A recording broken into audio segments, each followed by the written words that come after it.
ఈరోజు తెలంగాణ స్పెషల్ అయిన సొరకాయ సర్వపిండిని ఇలా తయారు చేసుకుందామో చూద్దామండి. ముందుగా 1 బౌల్ అంతా బియ్యం పిండిని తీసుకొని అందులో ఒక చిన్న బౌల్ అంతా నువ్వులను వేసుకోవాలి అండి. నెక్స్ట్ ఇంకో బౌల్ అంతా శనగపప్పుని ఒక హాఫ్ అన్ అవర్ ముందు నానబెట్టుకొని దాన్ని వేసుకోవాలండి. నెక్స్ట్ వేయించి పెట్టుకున్న పల్లీలను వేసుకోవాలండి. నెక్స్ట్ కొంచెం కరివేపాకు, కొంచెం జీలకర్ర యాడ్ చేసుకోవాలి అండి.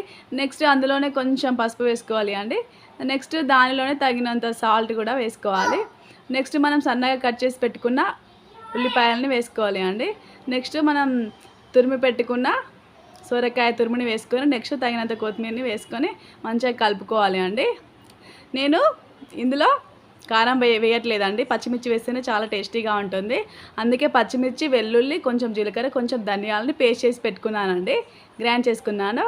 ఆ పేస్ట్ని మనం ఇందులో యాడ్ చేసుకోవాలి అండి. ఈ కారం కంటే ఈ పచ్చిమిర్చితో టేస్ట్ బాగుంటుంది. ఈ విధంగా పిండిని మనం మంచిగా కలుపుకోవాలి.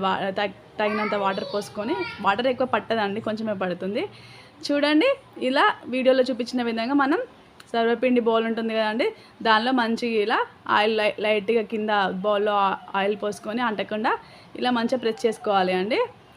సర్వపిండి మంచిగా ఫ్రై అవ్వడానికి మనం ఇట్లా హోల్స్ పెట్టుకోవాలి. వీడియోలో చూపించిన విధంగా ఇలా హోల్స్ పెట్టుకొని దాని మీద కొంచెం ఆయిల్ పోసుకొని దాన్ని మొత్తం స్ప్రెడ్ చేసుకుంటూ మనం ఇలా అనుకొని స్టవ్ మీద పెట్టి మనం పైన క్యాప్ పెట్టేసి ఇలా మనం అటు ఇటు అనుకుంటూ వీడియోలో చూపించిన విధంగా కాల్చుకోవాలి అండి.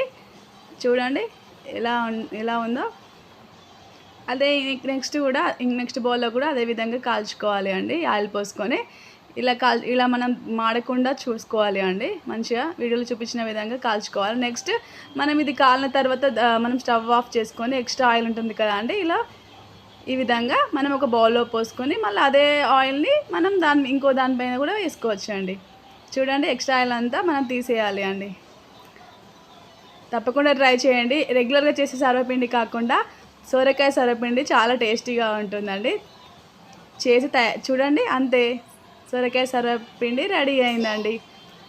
తప్పకుండా ట్రై చేసి ఎలా వచ్చిందో కామెంట్ చేయండి. Thank you for watching. Subscribe now for more videos.